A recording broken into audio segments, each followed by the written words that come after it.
안녕하세요. 올해 12월 28일부터 내년 1월 3일까지 이스라엘, 그리고 내년 1월 17일부터 24일까지 튀르키예를 일주하는 열린다 성경 스터디 투어가 진행됩니다. 열린다 성경 스터디 투어는 단순한 성지순례가 아닙니다. 매일 아침 1시간 반씩 성경과 인문학을 주제로 공부한 뒤 현장을 답사하는 기독교 인문학 여행입니다. 자세한 일정과 다녀오신 분들의 생생한 후기는 영상 하단의 링크를 참조하시기 바랍니다. 안녕하세요. 세계사인 교회사, 세계사와 함께 푸는 스토리텔링 교회사 시간입니다. 자, 저희들이 지난 시간에 불세출의 천재 미켈란젤로를 주제로 해서 영상을 한번 다루었고요. 미켈란젤로의 탄생부터 해서 피렌체로 가서 다비드 조각상 탄생하게 되는 그 배경까지 살펴봤고요. 자, 오늘은 그 이후 시간을 살펴봅니다. 자, 미켈란젤로는 이제 다시 로마로 부름을 받게 되는데 1503년 율리우스 2세 교황이 즉위하게 됩니다. 자, 그는 이제 성 베드로 성당 재건축 등 로마 재건을 위한 대규모 프로젝트를 가동합니다. 그리고 교황은 자신의 영묘를 대규모 기념관으로 만들기 위해서 미켈란젤로를 만나서 얘기하다가 이 미켈란젤로의 엄청난 이 영묘 계획을 무턱대고 승인을 하게 돼요. 그리고 미켈란젤로는 곧바로 이제 피렌체로 가서 대리석 채굴 작업에 들어갑니다. 하지만 이 성 베드로 성당 전체 그 건축 책임자였던 브라만테는 교황을 만나서 그 모든 계획을 이제 막고 방해합니다. 왜냐? 재정이 영묘 쪽으로 다 쏠리게 되면은 이제 성당 전체에 건립에 문제가 발생한다. 이런 거기에 이제 설득이 됩니다. 교황은 이제 설득당해서 결국 영묘 계획은 이제 백지화되고, 그리고서 대신 시스티나 성당의 그 천장화를 이제 부탁하는 쪽으로 방향이 확 바뀌어요. 하지만 미켈란젤로 이미 제작에 들어갔어요. 대리석도 사고. 하지만 이제 계획이 다 백지가 되니까 황당해지는 거죠. 그래서 교황을 만나려고 이제 단판을 지으려고 했지만 만나지도 못하고 문전박대 당하게 된다. 자, 그러면서 난 그럼 천장은 그리지 않겠다. 작업을 거부하고 고향 피렌체로 가게 되죠. 하지만 교황은 피렌체 정부에 압력을 가하게 되고 결국 이제 미켈란젤로는 사과하고 그 천장화 작업을 하게 된다. 그러면서 시스티나 성당 천장화 그림인 바로 천지창조 그림이 1508년부터 1512년까지 4년간의 작업을 통해서 이게 탄생을 하게 됩니다. 자, 이 모든 이 작품, 이 천지창조라는 이 작품은요, 이 교황의 당시 총애를 받던 이 건축가 브라만테의 함정 때문에 탄생하게 되는데, 자, 이 미켈란젤로는 자신은 조각가라면서 회화 작업을 계속 거부해요. 하지만 교황의 협박과 달램 끝에 이를 부득부득 갈면서 억지로 작업을 한 게 이 천지창조입니다. 천재적 조각가인 요 미켈란젤로에게 이 회화를 맡기면 망신만 당할 거라 판단한 게 이제 브라만테예요. 그래가지고 이제 미켈란젤로를 골탕 먹이려고 했던 거예요. 거기다가 이게 회화에서도 상당히 난이도가 높은 프레스코화였거든요. 또 거기다가 뭡니까? 벽화가 아니고 천장화다. 천장화. 자, 그러니까 작업은 완전 하드코어 중에 하드코어인 거예요. 그러니까 이 천장화기 때문에 그림을 그리려고 자세를 잡는 것 자체가 굉장히 힘들어요. 지금 보시는 이 그림 자체가 우리가 시스템 예배당 가가지고 고개를 싹 들고서 보는 거예요. 한 5분만 고개 딱 들고 있어도 봐도 힘든데 이거 4년 동안 작업을 한다고 생각해 보십시오. 자, 거기다가 전체적인 구도를 살피는 것 자체가 어렵죠. 그리고 게다가 수십 미터 높이에 있습니다. 그러니까 설치해야 될 장비도 많고 결정적으로 뭐예요? 굉장히 위험하다. 발을 헛디디면 그냥 떨어져 죽는 거죠. 자, 이런 작업을 4년간 하면서 미켈란젤로는 척추가 휘어지고 관절염에 걸리고 또 이제 눈 위로 떨어지는 안료들 때문에 안과 질환을 심각하게 앓게 돼요. 자, 하지만 이 브라만테의 계획은 조각가 미켈란젤로가 이 회화 분야에서도 견고한 또 세계적인 명성을 쌓는데 일조하게 되죠. 게다가 성 베드로 성당 건축 책임자인 브라만테가 이 성당 완공 전에 죽고 그 후임으로 이 미켈란젤로가 건축 책임자로 이제 마무리하게 되거든요. 결국 자신의 업적까지 미켈란젤로에게 넘겨주는 그러한 수모를 당하게 되죠. 사실 천지창조라는 작품은 이제 미켈란젤로 본인은 정말 하기 싫었던 작품이지만 하지만 후대에 그를 대표하는 작품이 된다. 저명한 미술사가인 곰브리치 교수는요, 인류 역사상 가장 위대한 회화 작품이라면서 미켈란젤로의 천지창조의 작품을 칭찬합니다. 이 작품은 4년의 작업 과정을 통해서 탄생하는데 여기에는 미켈란젤로의 천재성이 정말 두드러지게 드러납니다. 성당의 천장 전체를 덮은 거대한 회화를 그는 이 경이적인 속도로 마치게 되는데요. 보통 화가들은요, 이 10분의 1 크기 벽화, 천장화도 아닌 벽화도 한 3년 정도 걸린다고 하네요. 하지만 그 10배 크기의 벽화도 아닌 천장화를 4년에 끝냈다는 거예요. 주변 반응은 거의 놀라움을 넘어선 경악 수준이었다. 1508년 그는 작업을 착수하고 나서 첫 1년 동안 50%를 완성하는 정말 무시무시한 속도로 작업을 해내요. 하지만 중간에 교황청에서 봉급을 주지 않아서 조수진들이 몽땅 피렌체로 떠나버립니다. 자, 그러면서 이제 급료 지불을 시작한 이제 1511년 10월부터 새로운 조수팀을 고용해서 작업을 재개하는데, 그러니까 1512년 9월부터 이제 마치는 11개월, 이 기간 동안에 11개월 동안 나머지 50%를 다 완성한 거예요. 그러니까 실제 작업 기간은 4년이 아니고 2년인 셈이죠. 거기다가 이 후반기 새 조수팀은요, 미켈란젤로하고 호흡이 맞지 않아서 거의 미켈란젤로 혼자서 작업을 했다고 합니다. 자, 이 모든 게 다 브라만테의 작업 방해였던 겁니다. 하지만 이런 것들이 다 미켈란젤로의 오히려 천재성을 드러내는 그 백그라운드가 되었다는 것이죠. 미켈란젤로는 이제 꼬장꼬장해서 교황 율리우스 2세와 한판 여러 차례 붙은 것으로 유명한 일화들이 있는데, 미켈란젤로는 굉장히 오만하고 성격이 다른 사람들을 무자비하게 깎아내리는 걸로 유명했어요. 문제는 뭐냐, 이 대든 교황이 갑옷을 입고 직접 전쟁터에 출전한 이 전사교황인 율리우스 2세였다는 거죠. 그리고 당시 당할 자가 없다던 체사레 보르지아를 한 방에 보내버린 율리우스 2세. 율리우스 2세가 미켈란젤로에게 묻습니다. 하루는 언제 그림이 완성되냐. 그러니까 미켈란젤로가 이렇게 얘기합니다. 내가 끝낼 수 있을 때 끝나겠죠. 이렇게 얘기하니까 화가 난 이 교황이 말조심하라면서 갖고 있던 지팡이로 세게 미켈란젤로 머리를 때립니다. 그러니까 미켈란젤로 어떻게 하는가? 기분이 상해가지고 짐 싸들고 고향으로 가버리죠. 그러니까 화가 머리끝까지 난 교황. 하지만 당시 이탈리아에 그만한 실력자가 없었기에 결국 피렌체 대사를 보내서 미켈란젤로를 데려오라 합니다. 겨우 가까스로 설득해서 데려온 대사가 교황에게 편지를 이렇게 씁니다. 성하, 한 번만 그를 용서하시고 일을 맡겨주소서. 이 피렌체의 천재는 세상이 놀랄 작품을 남길 것이옵니다. 자, 이렇게 하면서 둘 사이가 화해가 되고 작품이 만들어진 것입니다.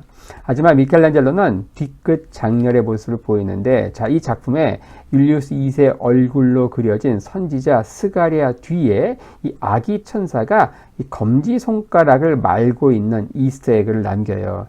이게 당대 이탈리아의 어떤 손가락요, 지금으로 얘기하면 법규요, 이런 거에 해당하는 거겠죠. 자, 어쨌든 막무가내로 이렇게 맡긴 요 율리우스 2세의 요 예술에 대한 몰 이해로 탄생한 예술사의 걸작이 바로 천지창조다, 이렇게 볼 수 있습니다. 한편 또 거대한 그 영묘 계획, 이게 이제 대규모 축소돼 가지고 만들어지게 하는데, 그 중에 조각상 4개가 이제 오늘날 이제 남아 있습니다. 그 중에 하나는 이제 또 다른 미켈란젤로의 걸작으로 이제 일컬어지는데, 그게 바로 모세상입니다. 모세상. 자, 모세상. 지금 보시는 모세상. 자, 요거를 이제 완성했을 때 일화가 있습니다.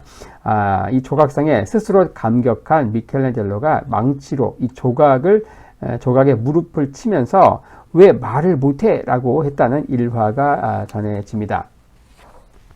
자, 6월절마다 유대인들은요, 이 모세상에, 이 조각상에 경배를 올리기도 했다고 하네요. 자, 1513년 레오 10세, 바로 메디치가 출신의 교황이 등장을 합니다. 자, 예술을 사랑한 메디치가 출신 최초의 교황 등장에 예술가들은 모두 로마로 몰려들죠. 자, 레오날도 다빈치도 그중 하나였는데, 하지만 교황 레오 10세는 이 제작 중단과 이 포기라는 나쁜 버릇을 알아서 이 레오날도 다빈치를 홀대해요. 자, 그래서 그는 당시 프랑스의 프랑스와 1세의 초청을 받고 프랑스로 가게 됩니다. 가서 남긴 작품이 뭡니까? 바로 그 유명한 모나리자가 되는 것이죠. 자, 그리고 나이도 같은 함께 밥을 먹었던 중마고 미켈란젤로는요, 자, 피렌체에 있는 자신의 가족 성당인 산 로렌초 성당에 파사드를 부탁하면서 그를 피렌체로 보내죠. 하지만 그가 가장 아낀 미술가는 누구였는가? 바로 라파엘로였다. 오늘날 남겨진 레오 10세의 초상화도 바로 라파엘로가 그렸다고 하지요. 자, 1523년 이제 클레멘스 7세 두 번째 메디치가 출신 교황이 등장합니다. 자, 그의 즉위와 함께 미켈란젤로를 다시 로마로 불러들여서 세계 예술사의 불멸에 기여를 하게 되죠. 바로 그 유명한 시스티나 성당의 천장화, 천지창조와 함께 그 뒤쪽 벽면을 이루고 있는 최후의 심판 그림이 바로 이때 탄생을 하게 됩니다. 이 작품을 의뢰한 배경은요, 이미 한번 언급한 바 있는데, 바로 황제 카를 5세가 로마를 대약탈한 일종의 역대급 참사가 벌어지죠. 바로 1527년 무려 7개월간 이 로마를 약탈하는데, 당시 이 황제군의 다수는 누구였는가? 바로 프로테스탄트 루터파 교도였어요. 자, 명색이 가톨릭 신도이며 가톨릭의 수호자인 황제란 자가 이런 참상을 주도했다. 자, 그러면서 의인은 천국에 그리고 악인은 지옥에 떨어져서 울며 이를 간다. 뭐 이런 주제로 작품을 의뢰한 거예요. 자, 미켈란젤로는 이렇게 해서 천지창조 완성한 이후 25년 만에 다시 회화 작업에 착수하는데, 그의 엄청난 이 작품의 대규모 기획이라서 그런지 바로 클레멘스 7세 교황은요, 이 계약서 서명 직후 이 하나님의 심판을 받으러 이제 하나님 곁으로 가시게 됩니다. 그리고 그 다음 교황인 바오로 3세 때 6년의 제작 기간을 거쳐서 1536년에서 41년까지 걸쳐서 작품이 나오게 된다.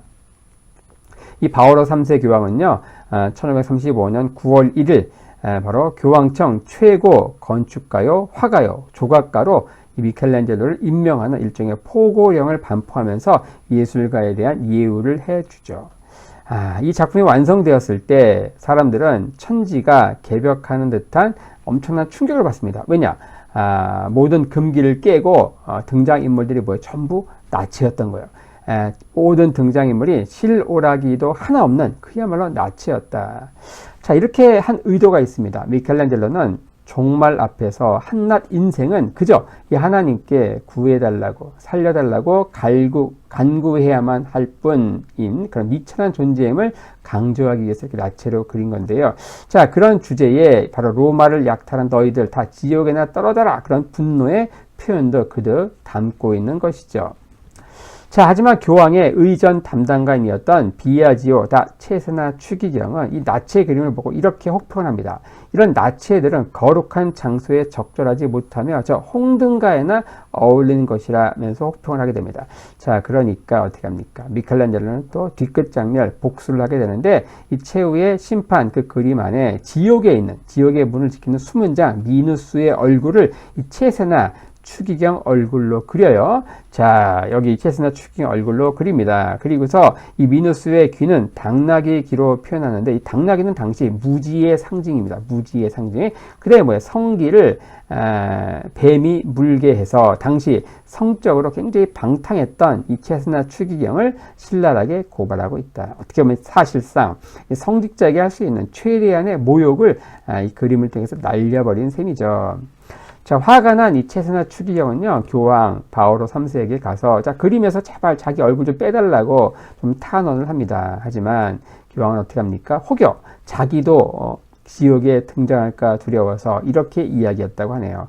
자, 추기경 님이 혹여 연옥에만 계셨어도 제가 어떻게 해보겠는데 지옥은 제가 어떻게 해드릴 수 없겠습니다. 라며 그의 탄원을 묵살했다고 합니다.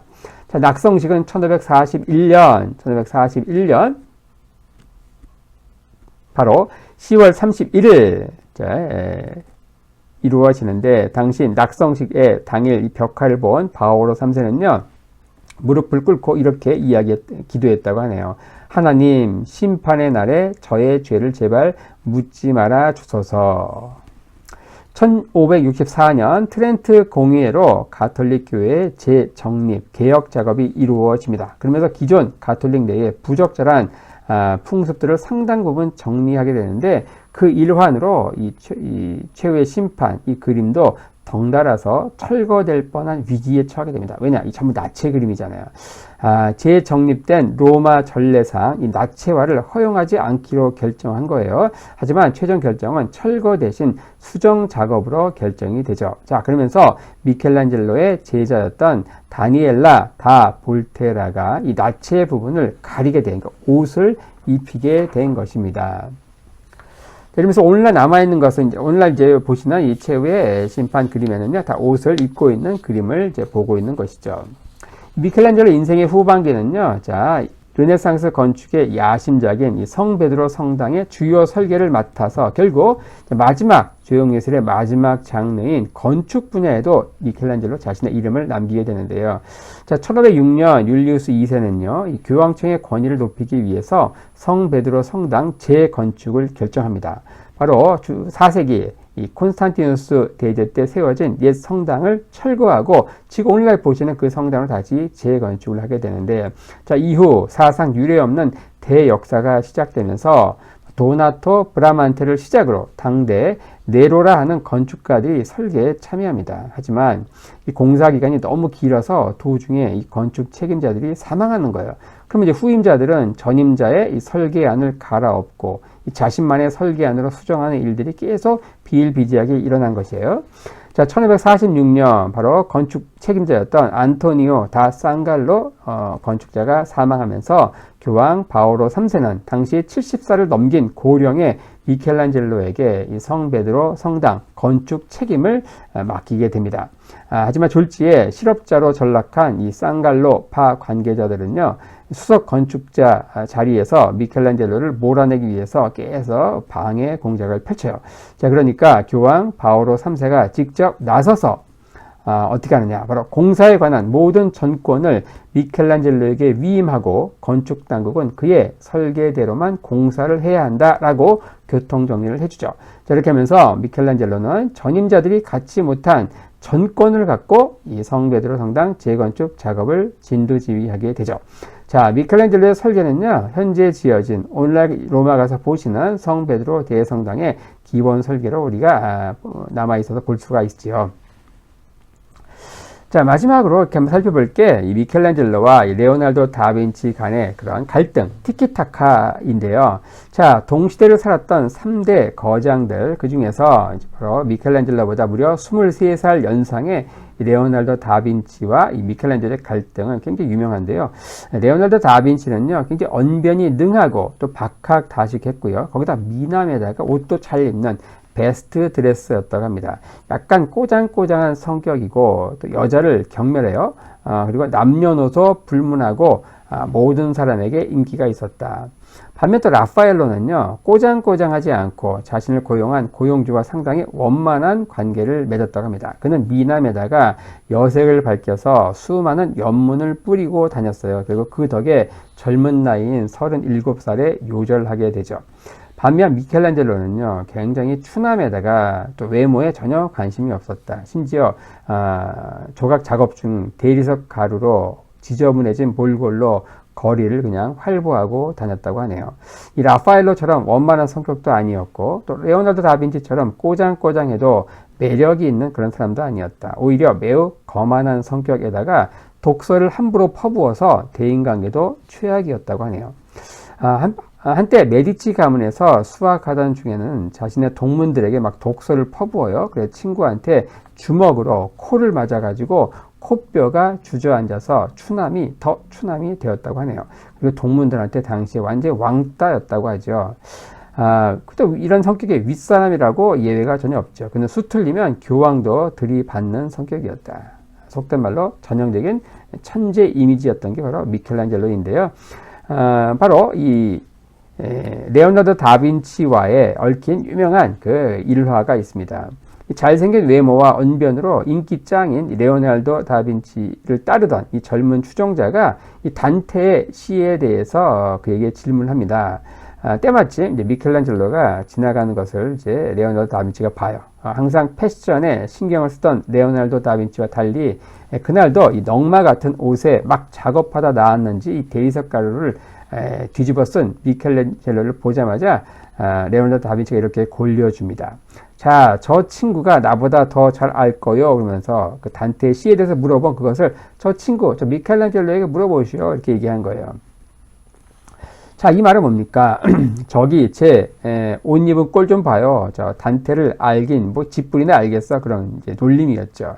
자, 사실 미켈란젤로는 메디치가 살롱에서 상당히 높은 수준의 교양을 쌓았고요. 게다가 이 단테는요, 미켈란젤로의 최애 작가거든요. 당연히 알지요.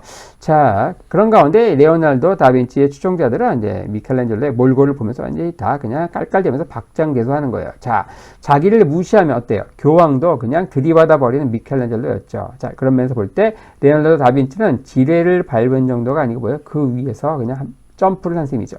자, 미켈란젤로가 또 한 방 맥입니다. 자, 당신이 알려줘도 되지 않소? 뭐 당신이란 인간은 밀라노에서 만들던 동상도 완성하지 못하고 뭐든지 제대로 하는 게 끝까지 하는 게 없는 인간이지만 말이요. 그러면서 이제 놀리는 거예요. 그래서 마지막 확인 사살을 하죠. 자, 그 동상을 완성시킬 줄 알고 내 놈한테 일을 맡긴 그 밀라노 놈은 천하에 둘도 없는 돌대가리니까 말이죠. 자, 이 레오나르도 다빈치는 아무런 대꾸도 못하고 입만 뻐끔뻐끔했다고 하죠. 왜냐? 애초에 이 레오나르도 다빈치에게 이런 식의 말을 함부로 뱉을 수 있는 인간은 동시대에 아무도 없었던 거예요. 이처럼 이제 미켈란젤로는 상처받지 않기 위해서 먼저 상처를 주면서 끊임없이 적을 만드는 그런 괴팍한 성격의 소유자였다. 그리고 이제 이 앙게아리 전투와 카시나 전투 벽화로 서로 경쟁한 적이 있다고 했죠. 그럴 때는요, 서로 면전에서 쌍욕을 교환할 정도로 관계가 최악이었다고 하네요. 자, 한 번은 피렌체 의회가 이 다비드 조각상을 이제 미켈란젤로에게 맡길 때, 자, 어때요? 레오나르도 다빈치는 어때요? 자존심에 큰 상처를 받습니다. 이걸 왜 저 친구한테 맡기지? 자, 그러다가 이 걸작을 성당 부벽에 세운 건 낭비라면서 새로운 거치 장소를 결정하기 위해서 피렌체 시민 30명이 회의를 이제 합니다. 그 30명 가운데 이 레오나르도 다빈치도 있었거든요. 그때 레오나르도 다빈치는 이렇게 얘기했다고 하네요. 뭐 그냥 저 구석탱이에 처박아 두죠. 이렇게 얘기했다고 합니다. 이 정도로 둘이 사이가 안 좋았다. 미켈란젤로는요, 8살 연하의 라파엘로와도 사이가 안 좋았다고 합니다. 라파엘로가 처음에는 미켈란젤로에게 선배 대우를 하면서 먼저 경의를 표했다고 합니다. 하지만 후배 대접은커녕 그를 경쟁자로 생각하고 까칠하게 대하자 라파엘로도 탐탁지 않게 여겼다고 하네요. 자, 바티칸에서 라파엘로가 귀족들에게 애워싸야 하는 걸 본 미켈란젤로가 이렇게 말합니다. 자, 귀족 도련님처럼 찬미자들에게 둘러싸여서 어디를 가시나? 라고 묻자 라파엘로는 그럼 당신은 저 사형 집행인처럼 혼자서 어딜 그렇게 가시오? 라고 응수했다고 하죠. 자, 이 미켈란젤로와 레오나르도 다빈치 사이의 갈등 이런 것들은요, 둘 사이의 기질 차이도 있지만 또 예술관의 차이에서도 비롯됐다 이렇게 평가를 합니다. 레오나르도 다빈치는요, 예술은 탐구다 이렇게 보았습니다. 그래서 종종 제작을 중단하고 관찰과 사고를 하다가 기간이 늦어져요. 그래서 좀 많은 미완성 작품이 있는 겁니다. 그에게 있어서 그림이 최고였고요. 미켈란젤로는 예술은 표현이었다. 표현. 그에게 있어서 예술은 표현이다. 한번 이제 맹렬한 기세로 조각하는 미켈란젤로에게 주변 사람들이 이유를 묻자 이렇게 대답했다고 합니다. 이 돌 속에 사람이 갇혀 있다. 빨리 꺼내지 않으면 이 사람은 질식해 죽는다. 이렇게 대답했다고 하죠. 자, 이런 그에게 조각이 바로 예술의 최고봉이었던 거죠. 자, 미켈란젤로는요, 이 회화를 사람의 눈을 속이려 드는 수작이며 실제로 존재하는 조각만 못하다라고 폄하했다고 하죠. 하지만 레오나르도 다빈치는 이제 조각가의 모습은 마치 머리에 빵가루를 잔뜩 뒤집어 쓴 제빵사 같다. 이렇게 또 조각을 폄하했다고 합니다. 그들은 서로 천재성을 알았지만 서로를 또 경멸하면서 티키타카를 많이 했다고 합니다. 미켈란젤로는요, 사보나롤라와 이 개신교의 영향을 강하게 받아서 매우 금욕적인 삶을 살아갑니다. 가장 좋아했던 문학 작품이 단테의 신곡이라는 데에서 그의 성향이 단적으로 드러나기도 하는데, 자, 그는 술도 전혀 하지 않고 늘 소식을 했다고 하죠. 여자는 이 레오나르도 다빈치처럼 경멸했다. 그리고 부양해야 할 가족들이 많아서 지출이 많은 거지 본인의 사치를 위해서는 거의 돈을 쓰지 않았다고 합니다. 그가 이렇게 88세까지 장수할 수 있었던 데에는 이런 금욕적인 생활도 한몫했을 것으로 추정을 합니다. 하지만 그는 모든 에너지를 이렇게 하면서 예술에 쏟아부었던 것이죠. 그는 인류사에 이름을 영원히 남길 실력을 가졌고 또 그 실력 자체만으로도 카리스마 장렬이었죠. 거기다가 이런 금욕적인 생활이 더해지니까 동시대인들은 그를 마치 현자처럼 우러러 봤다고 합니다. 자, 그에게 있어서는 이제 수평적인 인간관계는 별로 없었다. 위에서 찍어 누르고 고용하는 사람들, 마치 교황처럼 말이죠. 그리고 일방적으로 숭배하는 사람들 틈에서 항상 소수의 친구밖에 없었다는 것이죠. 자, 가톨릭과 신교의 대립이 한참 벌어지는 가운데 이탈리아는 사양길을 점점 걷고 있었다. 그런 가운데 미켈란젤로만이 거인처럼 우뚝 서 있었습니다. 그는 여전히 어때요? 상처투성이었고, 하지만 말년에 자신을 이해하는 여성을 하나 만납니다. 그게 바로 후작 부인 비토리아 코로나인데, 이 여인은요, 개신교 운동에 적극적으로 가담을 했다가 나중에는 어때요? 1527년 바로 루터파 용병들이 바로 로마를 대규모 약탈하는 그 현장을 목격하고서 어때요? 이 가톨릭에 대한 심한 공세를 보고 나중에는 다시 가톨릭으로 전향을 해서 옛 동지를 배신한 전력이 있죠. 이러한 것들이 바로 미켈란젤로의 고뇌와 동병상련을 많이 있어서 서로 함께 보듬어주고 말년을 보냈다고 합니다. 1564년 미켈란젤로는요 88세를 일기로 죽게 되는데, 자, 지금도 그 정도면 꽤나 장수한 셈인데 당시 기준으로는 상당히 오랫동안 천수를 누리다가 사망한 셈이다.